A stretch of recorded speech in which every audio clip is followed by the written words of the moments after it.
Welcome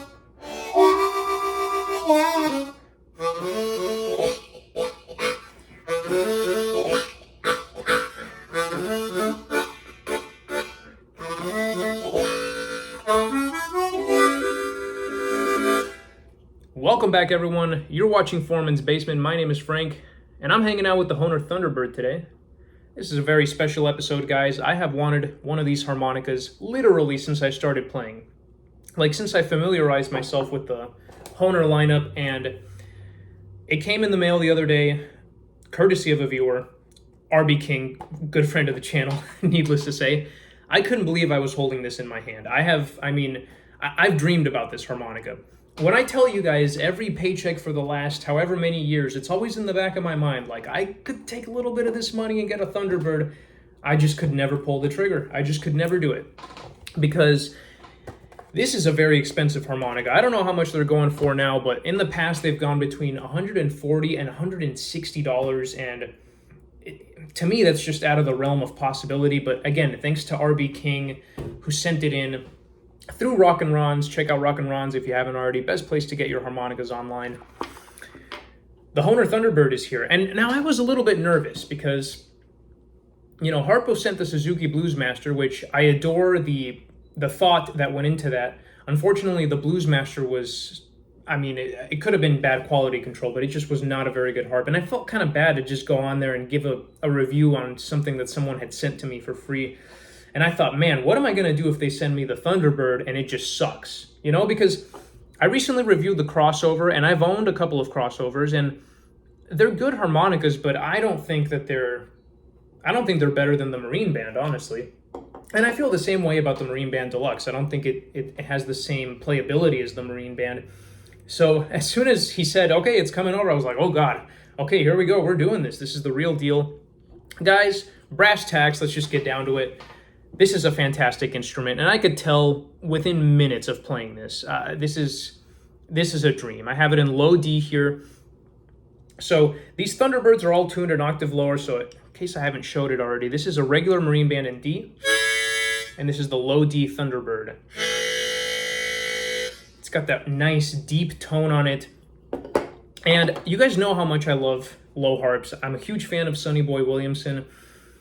Those videos where he plays the harp on YouTube during his Europe trips, a lot of times he uses a low harp, and that was something that I really paid attention to, and it made me look at the harmonica in a different way. When you see someone getting those kind of low tones, it kind of sounds like one of those big saxophones or something, you know?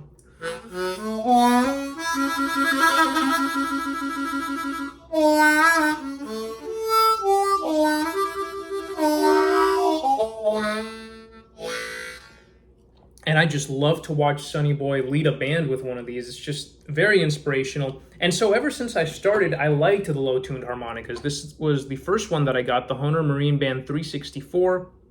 Ignore that cover plate engraving. These are different cover plates, but this is also very nice. This is what I started on because this is what I saw Sonny Boy playing. And I've also had Rockets. This is the Rocket Low here, which is actually also in low D. We'll compare these two a little bit more in a second here. So I've always loved low harmonicas. One thing that I had noticed about them, and I don't know if it was Joe Falisco who said this, but he said something along the lines of, they like to fight back. These low-tuned harmonicas are not easy to play.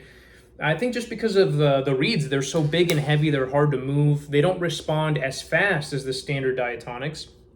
And so for that reason, there's always a certain level of technique that you have to apply to these harps.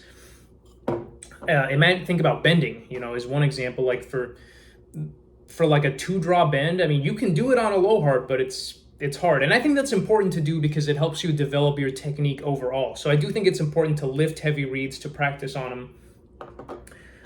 Anyway, I wasn't sure what to expect, and I took it out of the box. And guys, it's good, but the word that comes to mind is response. The response of the reeds is fantastic. Better than the Rocket. I'm not hating on the Rocket at all. I'm not here to tell you the Rocket sucks. I still love my Rocket. It served its purpose, but now that I have the Thunderbird, I'm not sure how much play it's really going to get because the Thunderbird is the superior product. And to me, it's no secret why. It's as simple as this. this is a special 20, and this is a marine band. I mean, that's what it comes down to for me. This is just an upgraded special 20, and it's in low version. And the Hohner Thunderbird is just an extension of the marine band line, again, in a low tuning. So to me, it makes a lot of sense. Now, that's not to say that I ever had anything necessarily wrong with the Rocket Low, but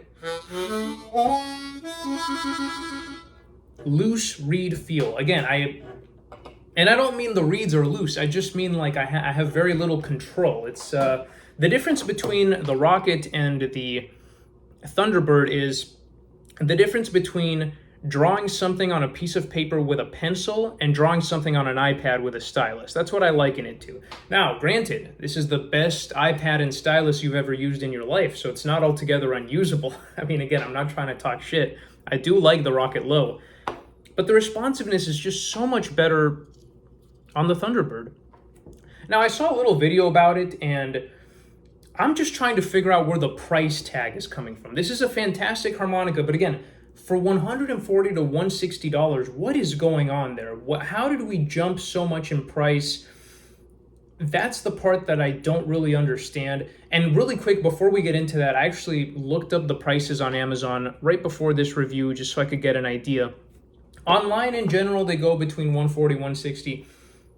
When I looked on Amazon, for whatever reason, they had certain keys of Thunderbird available for as low as $70. So I don't know what's going on with that, if they had too much stock of a certain key that they just need to move them out. But anywhere else that I looked online, it was $140 to $160. It really depends. And I think it's a fantastic harp. If you can get one for about $70, definitely go for it. But why $160? What's going on? Like, that price is a little bit disturbing to me, because I don't care who you are. $160 is a lot of money. It's a lot of money for a harmonica, and it's a lot of money just in general. I mean, that's why I haven't bought one of these before, because I could never afford this in a million years. So I'm trying to figure out what it is about this harmonica that makes it worth so much money. I had the same question for the crossover, because it says right here, raw, easily renewable resources or whatever. So that makes me think you can put together a bamboo comb in a much more environmentally friendly manner, and hopefully quicker than growing pearwood trees, right? Because the marine bands use pearwood, and I have to imagine that a pearwood tree takes years, where bamboo shoots take, I don't know, a few months, a year, maybe. I don't know, but I'm just saying the comb is great. I'm not saying anything bad about the comb. I'm saying bamboo can't be that hard to grow. I don't know. And the comb is one of the quality of life improvements. Another quality of life improvement is the Joe Falisco conical bottom cover, which stops your reeds on the draw notes here on the bottom from smacking the cover plate if you draw too hard. And this happens, again, I've even had this happen on an 8 harmonica. On the one reed draw, if you hit it too hard, it will sort of smack the bottom of that cover plate. So that's a great quality of life investment.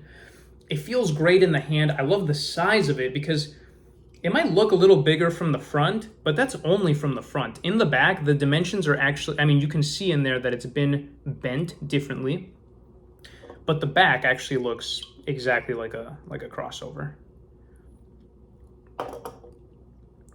So yeah, you don't even notice the conical cover plate. You really don't. It is such a small incremental change. I don't even think about it when I'm holding the harmonica. But it's just a pleasure to play, guys. It's a pleasure. It's bright too. You know, I had a Seidel. I had a Seidel blues session, the ones with the brass reeds, in low D also, just like this one. I was trying to dig it up for the video, but I couldn't find it anymore. I don't know what happened to it. And it was a cheap low D. It was a low D. The Seidel blues session low D went for like $40, so I got a really good deal on it. And it played. But you know what I noticed was the inconsistency of all of the reeds. Like, for example, the 3 draw on the bends would get a really solid tone, but the 2 draw, you just could not get. It was just weak. It sounded noticeably weaker than the rest of the, like there was, and I remember just from a, like, so I don't know, like sort of like an OCD point of view, I remember that bothering me a lot, that not all the reeds were equal. That was fixed a lot better on the Rocket, and here it's just about perfect. I have to open up my Rocket and see what's going on with the blow reeds, because I have noticed that the response on this is, again, much better, even on the blow, which normally I'm looking, blow and draw both matter, but normally I'm focusing on draw because, I don't know, draw, there's just more going into draws and bends. The blow reeds here, I noticed right away, are just so nice. Like, they click. It's a very tactile.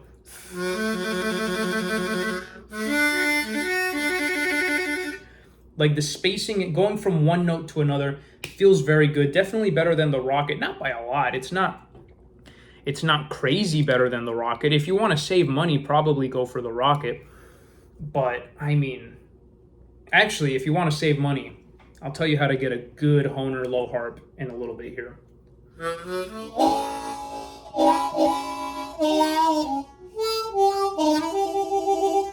And this harmonica has done something wonderful for me, which is, when I got it and I started playing it again, I started thinking of Sonny Boy, and it sent me back on a Sonny Boy kick. And for the last 2 or 3 days, however long I've had this harmonica, I've been going back to all of Sonny Boy's stuff. And it's crazy because I do listen to Sonny Boy still regularly, but I haven't really listened to him since I started playing, like since I was delivering pizzas. Like, I was driving around today listening to that collection of his trumpet singles with his radio performance on them. And I was like having flashbacks to delivering pizzas. I was like, damn, it's been that long? It's been like 4 years since I was listening to this album. And I just, one day I just stopped listening to it. Now I went back and I'm like listening to everything, and I'm going and I'm watching all the videos on YouTube. There's a wonderful video for low D harmonica on YouTube here, and it's the video of Sonny Boy playing Bye Bye Bird, and somebody tabbed out the whole thing visually. So in the top corner of the screen, it shows you exactly what he's doing, if he's tongue blocking, if he's drawing, if he's bending. It shows you everything. So I was watching that, and I was just kind of doing like I was kind of doing the Bye Bye Bird. And it was just a fun time. It was a good session is what I mean. I have so much trouble practicing my harmonica. Most days I just feel like garbage. And I'm lucky if I get 10 minutes of practice in, So that was a wonderful thing for me, that it just sort of sent me back on that Sonny Boy journey. And I was just listening back to anything that I could get with Sonny Boy playing a low harp and trying to emulate it. And also, now that I'm getting into tongue blocking, I'm finally starting to discover those little secrets. Like, when I was watching that Bye Bye Bird video, it showed that Sonny Boy actually tongue blocks and blows on there's a part at the beginning where he tongue blocks and blows on the bottom end. And I saw the diagram and I thought, well, that doesn't make sense. Why wouldn't you just do it this way? But I said, hey, let's just try it. You never know. And I tried it. And it was one of those moments where I made a sound like Sonny Boy, and I was like, oh, something is clicking here, like something, that was it, whatever that was, that little extra bit of texture. Do you guys ever have that where, like, so you've been trying to emulate a player for a long time, and then one day you just catch yourself perfectly emulating like a small little piece? That's always very fun. Anyway, guys, I don't know.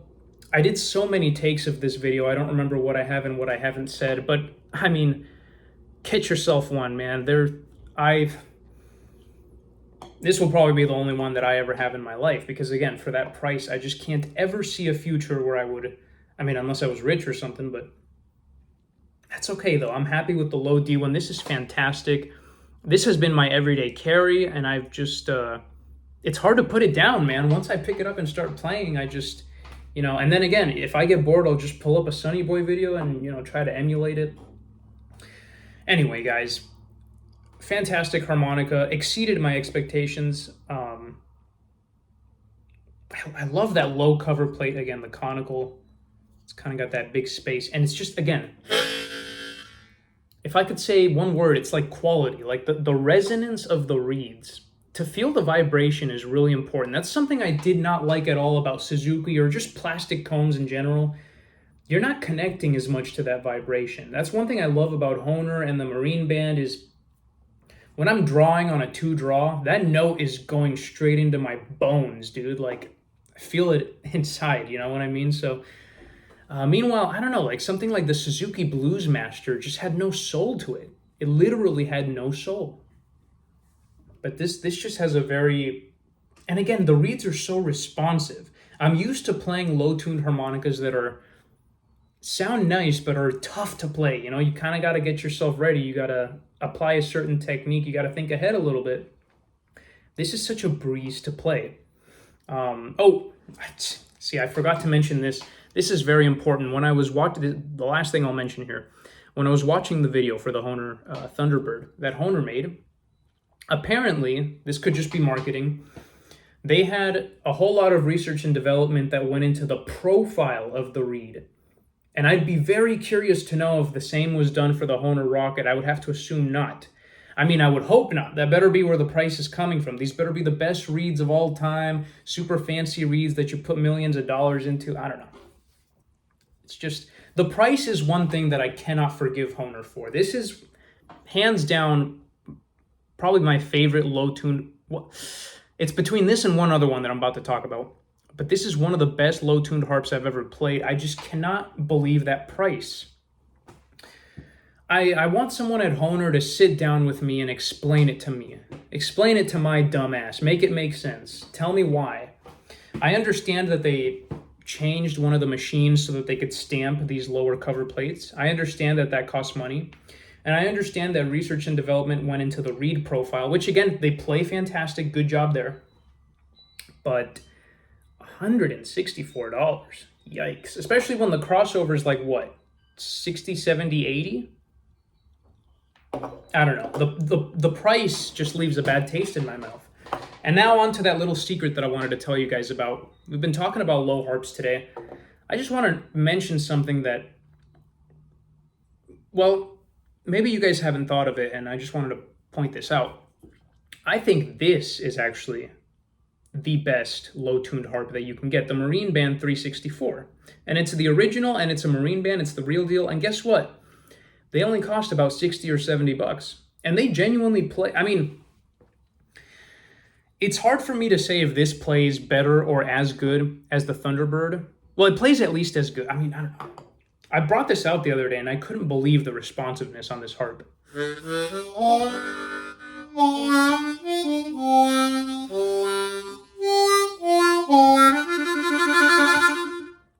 I really just couldn't believe it. The Hohner Marine Band 364, guys. If you want a good, reasonably priced, low-tuned harmonica, and they also have the extended register, and you get to feel like Sonny Boy. I mean, do you need any other reason?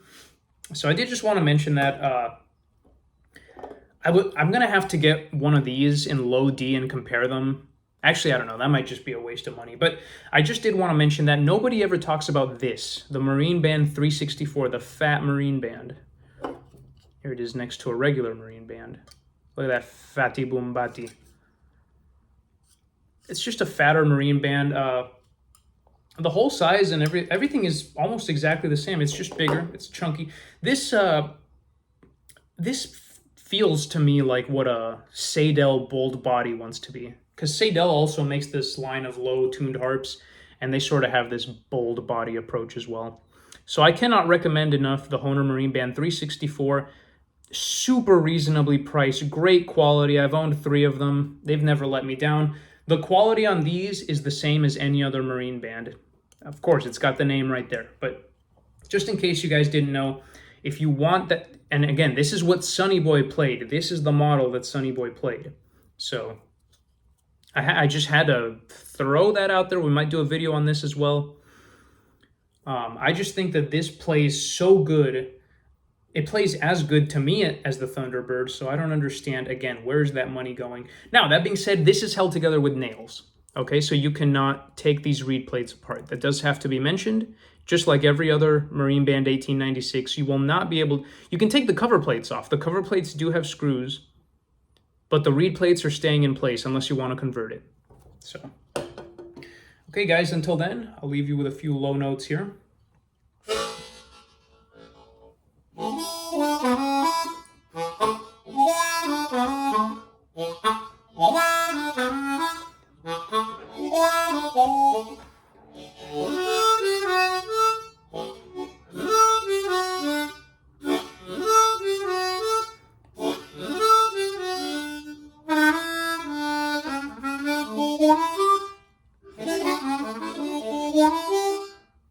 Yeah.